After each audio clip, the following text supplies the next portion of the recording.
Hello मित्रांनो, मी मांगेली नेहा. तर रविवार स्पेशल आज आपल्याकडे सलूनताई काय बनवणार आहे तर आपण नक्की बघूया.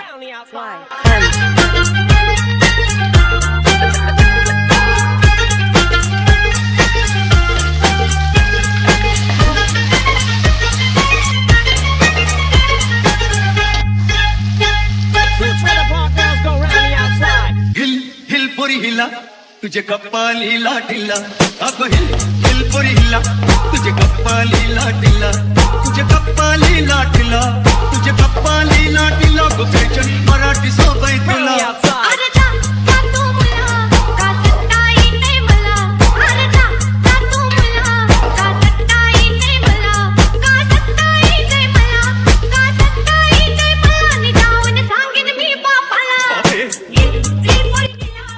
तर कशी वाटली तुम्हाला मावळ्याची रेसिपी कमेंट मध्ये नक्की सांगा. Okay, bye.